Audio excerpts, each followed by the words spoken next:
আসসালামু আলাইকুম। আশা করি সবাই ভালো আছেন। আলহামদুলিল্লাহ আমিও ভালো আছি। তো আপনাদেরকে যদি জিজ্ঞেস করি যে বর্তমান পৃথিবীতে সবথেকে অশান্তিকারী দেশ এবং জাতি কোনটা, তো আমরা চোখ বন্ধ করে এক বাক্যে বলতে পারবো যে সেটা কোন দেশ এবং কোন জাতি। হ্যাঁ, তো জাতি হিসাবে তারা হচ্ছে ইহুদি জাতি এবং দেশ হিসাবে তারা হচ্ছে ইসরায়েল। ঠিক আছে? তো তারা কি করতেছে? তারা দেখেন যে আজকে তারা লেবাননের সশস্ত্র যুদ্ধ শুরু করে দিছে। তারা স্থল অভিযান করতেছে, অথচ লেবানন কিন্তু একটা স্বাধীন সার্বভৌম রাষ্ট্র। তারা আন্তর্জাতিক সকল আইনের লঙ্ঘন করে, কোনো তোয়াক্কাই না করে তারা হচ্ছে স্থল অভিযান করতেছে এবং সারা পৃথিবী বিশ্ব দেখতেছে। ঠিক আছে? আর আজকে মুসলিমরা তো জাতিগতভাবে দলে দলে বিভক্ত। আসলে তারা এক হয়ে কোনো শুধুমাত্র একটু নিন্দা বিবৃতি এটাই শেষ। ঠিক আছে? অথচ আজকে মুসলিম জাতি যদি এক হয়ে কথা বলতো তাহলে কিন্তু ইসরায়েলের এত সাহস হতো না। তো যাই হোক, আজকে ঘটনা হচ্ছে যে এই ইসরায়েল জাতি বর্তমানে আমরা যাদেরকে দেখতেছি, এরাই কি কোরআনে বর্ণিত সেই বনি ইসরায়েল জাতি নাকি? ঠিক আছে? তো আজকে সেইটা নিয়েই আমি দুইটা বই আজকে নিয়ে আসছি। সেটা হচ্ছে, একটা হচ্ছে ইহুদি জাতির ইতিহাস, আর একটা হচ্ছে ইসরায়েলের উত্থান এবং পতন। ঠিক আছে? বইয়ের লেখক হচ্ছে আবদুল্লাহ ইবনে মাহমুদ। তো আবদুল্লাহ ইবনে মাহমুদ, ওনার বইগুলা আমার কাছে খুবই ভালো লাগে, খুবই চমৎকার। কারণ এত তথ্যবহুল বই এবং এত সুন্দর যে বইয়ের মানে ঘটনাবলী, মনে হয় যে একটা আমি উপন্যাস পড়তেছি, বা কোনো একটা রোমাঞ্চকর একটা ঘটনা পড়তেছি, এরকম মনে হয় আমার কাছে। ঠিক আছে? আমার কাছে খুবই ভালো লাগে। আপনারা পড়বেন, অবশ্যই আপনাদেরকে ভালো লাগবে।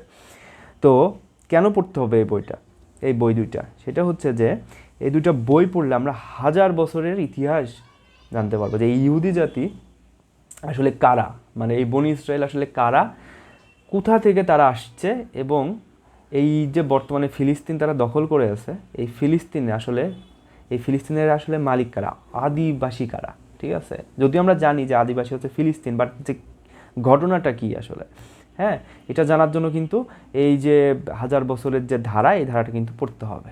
ঠিক আছে? আর একটা জিনিস, সেটা হচ্ছে যে কোরআনে আল্লাহ সুবহানাহু ওয়া তাআলা কিন্তু এই বনি ইসরায়েলের ঘটনা পাতায় পাতায় কিন্তু আল্লাহ বর্ণনা করছে, অনেকবার বর্ণনা করছে। কেন বর্ণনা করছে? ঠিক আছে? কারণ এরা এমন একটা জাতি যে এদের কাছে অসংখ্য নবী এবং রাসূল আসছে। হ্যাঁ, অসংখ্য নবী রাসূল আসছে। এরা কতটা বর্বর, এরা অনেক নবী রাসূলকে হত্যা করছে। ঠিক আছে? তো আজকে আমি জাস্ট একটু ঘটনা ফ্লোটা বলতেছি বইয়ের। মূল বইটা পড়লে আপনারা অনেক ঘটনা, অনেক ইনফরমেশন পাবেন, এবং আপনাদের যেটা হবে সবথেকে সুবিধা যেটা হবে, আপনারা যখন কোরআন পড়বেন, পবিত্র কোরআনে কিন্তু আপনারা এই ঘটনাগুলো রিলেট করতে পারবেন যে হ্যাঁ, যে এটা হচ্ছে এই ঘটনা, আচ্ছা তাহলে এটা এই ঘটনাগুলো কীভাবে আসছে সেটা। তো ঘটনা শুরু আমরা জানি যে ইহুদি আর খ্রিস্টান আর মুসলিম, এই তিনটা ধর্মই কিন্তু আব্রাহামিক রিলিজিয়ন বলা হয়। হ্যাঁ, মানে ইব্রাহিম নবীর ধর্ম বলা হয়। হ্যাঁ, কারণ ইব্রাহিম আলাইহিস সালামেরই যে দুইটা ধারা, সেই দুইটা ধারায় কিন্তু এইগুলো আসছে। তো ইব্রাহিম আলাইহিস সালামের হচ্ছে দুই পুত্র, একটা হচ্ছে যে ইসমাইল আলাইহিস সালাম, আর একটা হচ্ছে ইসাক আলাইহিস সালাম। হ্যাঁ, তো ইসমাইল আলাইহিস সালামকে মা সহ তো মক্কায় পাঠাই দেয়। হ্যাঁ, তখন সে মক্কায় বড় হতে থাকে, এবং ইসহাক আলাইসাল্লাম কিন্তু এই যে কেনান, মানে আদি নাম, প্রাচীন নাম হচ্ছে কেনান, বর্তমান হচ্ছে এই যে জেরুজালেম। হ্যাঁ, তো কেনানে বড় হতে থাকে। ঠিক আছে? তো এই ইসহাক আলাইসাল্লামের আর এক পুত্রের নাম কিন্তু ইয়াকুব আলাইসাল্লাম। ঠিক আছে? তো এই ইয়াকুব আলাইসাল্লামেরই আর একটা নাম হচ্ছে ইসরাইল। হ্যাঁ, তাকে ইসরাইল আলাইসাল্লামও বলা হয়। এই ইসরাইল মানে ইসরাইল নবী বা হচ্ছে ইয়াকুব আলাইসাল্লামের কিন্তু 12 জন পুত্র ছিল। ঠিক আছে? তো এই 12 জন পুত্রকে, 12টা গোত্র, এবং এই টোটাল গোত্রকে বলা হয় হচ্ছে বনি ইসরাইল। ঠিক আছে? এই বনি ইসরাইল। তো বনি ইসরাইল কারা? ইয়াকুব আলাইসাল্লামের যে 12টা পুত্র তারা। আর এই 12 জন পুত্রের মধ্যে কিন্তু একজন ছিলেন হচ্ছে আমাদের ইউসুফ আলাইসাল্লাম। তো ইউসুফ আলাইসাল্লামের গল্প তো আমরা সবাই জানি। তো এই ইহুদি জাতির ইতিহাস পড়লে কিন্তু এটাও আমাদেরকে জানতে হবে। ঠিক আছে? তো এই ইউসুফ আলাইসাল্লামের ঘটনা আমি জাস্ট একটু শর্টে বলতেছি, আমরা সবাই জানি, অনেক ওয়াজ এবং অনেক আমরা কাহিনী জানি। এই ইউসুফ আলাইসাল্লামকে কিন্তু তার ভাইয়েরা নিয়ে যায় হচ্ছে কুয়ার মধ্যে ফেলে দেয়। এই কুয়ার মধ্যে থেকে আবার এই কিছু ডাকাত হচ্ছে পানি নেওয়ার জন্য বালতি যখন ফেলে, তখন তারা দেখে যে একটা সুন্দর ফুটফুটে শিশু উঠে গেছে। তো তারা অবাক হয় যে এটা কে, কীভাবে সম্ভব। তো তারপরে তারা তাকে নিয়ে কিন্তু মিশরের বাজারে বিক্রি করে দেয়। ঠিক আছে। তো মিশরের বাজারে বিক্রি করে দিয়ে তখন এই বাচ্চাটাকে কেনে আবার মিশরের একজন উজির, ঠিক আছে। তো মিশরের উজির এখন তার ওয়াইফ আবার জুলেখা, ঠিক আছে।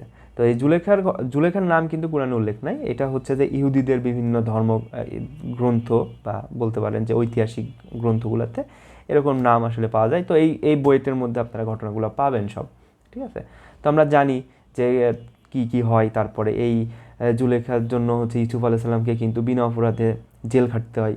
তো জেল খাটার পরে স্বপ্নের ব্যাখ্যা করার ফলে কিন্তু উনি জেল থেকে বের হয়ে আসে এবং এক পর্যায়ে কিন্তু মিশরের একজন মন্ত্রী, মানে উচ্চ লেভেলের প্রশাসনিক কর্মকর্তা হয়ে যান উনি। হ্যাঁ, তো যখন ওই যে দুর্ভিক্ষ শুরু হওয়ার পরে কিন্তু তার সে ভাইরা কিন্তু আসে এবং তিনি চিনতে পারে।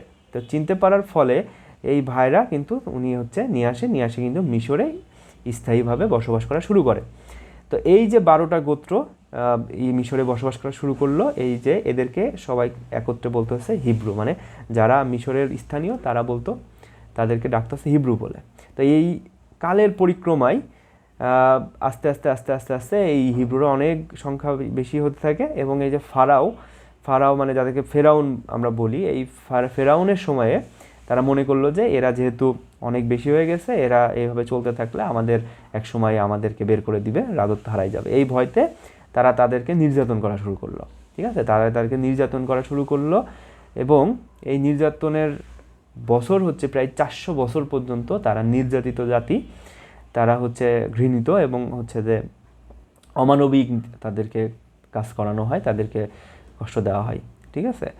তো তখন আল্লাহ সুবহানাহু ওয়া তাআলা এই ভিতরে পাঠাইলেন হচ্ছে হযরত মূসা আলাইহিস সালামকে, ঠিক আছে। এই মূসা আলাইহিস সালাম এসে কি অদ্ভুত আল্লাহর খেলা যে এই মূসা আলাইহিস সালাম কিন্তু বড় হলো ফেরাউনের ঘরেই, ঠিক আছে। কিন্তু এই ফেরাউন কিন্তু এই প্রত্যেক বছরে এই সকল যে পুত্র সন্তান তাদেরকে হত্যা করার নির্দেশ দিয়েছিল, কিন্তু আল্লাহর ইচ্ছা খেলা, ঠিক আছে। তো তার ঘরেই কিন্তু মূসা আলাইহিস সালাম বড় হতে থাকে।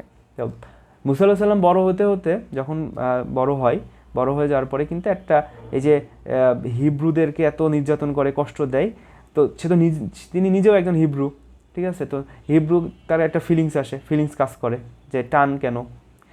তো এইভাবে হঠাৎ একদিন দেখে যে হচ্ছে যে এক হিব্রুকে, মানে হিব্রু কর্মচারীকে প্রচণ্ড কষ্ট দিচ্ছে, মারতেছে, ঠিক আছে। তো উনি কী করে, ওই যত সম্ভব কোনো একটা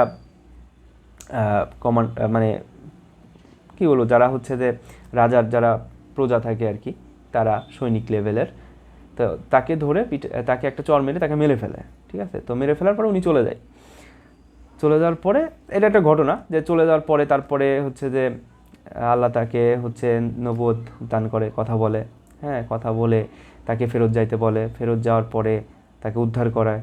তো উনি তখন আবার মিশরে ফেরত যেয়ে তার ভাই হারুন আলাইহিস সালামকে একসাথে হয়ে তখন কিন্তু মিশর থেকে এই যে ইসরায়েল যে হিব্রু এদেরকে কিন্তু বের করে নিয়ে আসে। এই বের করে কিন্তু অসাধারণ 9টি না 10টি ঘটনা আছে যে এক দিনে কী ঘটছিল, ঠিক আছে। তো এই ঘটনাগুলো আপনারা এই বইগুলো পড়লে বুঝতে পারবেন। হ্যাঁ, কোরআনেও বর্ণিত আছে, তো এইগুলো পড়লে কিন্তু কোরআনের ওই আয়াতগুলো বুঝতে সহজ হয়ে যাবে।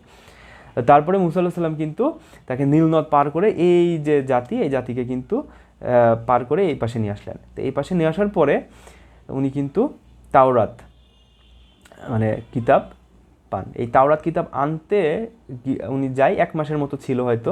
এই 1 মাসের মধ্যেই এই ইহুদি জাতি এরা কিন্তু আবার পৌত্তলিক মানে হচ্ছে আবার মূর্তি পূজা শুরু করে দেয়, ঠিক আছে। তো উনি এসে দেখে যে এরা আবার সে মূর্তি পূজা, এরা ওই ফেরাউনের যে যারা করতো, ফেরাউনের ওখানে যারা মূর্তি পূজা করতো তাদেরকে পূজা করা শুরু করে দিচ্ছে। এটা দেখে আল্লাহ কিন্তু অনেক রাগান্বিত হয় এবং নারাজ হয় এবং 40 বছর পর্যন্ত ইহুদিদেরকে কিন্তু এই শুধুমাত্র মরুভূমির ভিতরে ঘুরতে থাকে, এরা কিন্তু পথ খুঁজে পায় না। তারপরে যেটা হয় যে হযরত ইউসা আলাইহিস সালাম এসে এই ইহুদি জাতিকে নিয়ে যায় হচ্ছে এই যে কেনানে। তো এই কেনানের একটা ঘটনা আছে, আল্লাহ সুবহানাহু ওয়া তাআলা কিন্তু এই কেনান হচ্ছে এই ভূমিটাকে হযরত হচ্ছে ইয়াকুব আলাইহিস সালামকে কিন্তু দিবেন বলে ওয়াদা করেছিলেন, হ্যাঁ, যে তার বংশধর এইখানে থাকবে, ঠিক আছে। এটাকে জ্যাকবস ল্যান্ড ড্রিম বলা হয়। এই ড্রিমের কথা আপনার পাবেন বাইবেলও আছে। তো এই ঘটনা এখান থেকে তো আমরা কি বুঝলাম যে এই ইহুদি জাতি কিন্তু যায়, তো এই ইহুদি জাতি কিন্তু ফিলিস্তিনের অরিজিনাল আদিবাসী না, তারা হচ্ছে ওখানকার পরে যাওয়া আছে, তখন কিন্তু আদিবাসী হচ্ছে কিন্তু এই ফিলিস্তিনিরা, বর্তমান যারা ফিলিস্তিনি এরাই কিন্তু ওখানকার আদিবাসী। ঠিক আছে, তো এই জন্য এই বই দুইটা পড়া খুবই ইম্পর্ট্যান্ট, আপনারা এই দুই বইটা পড়বেন।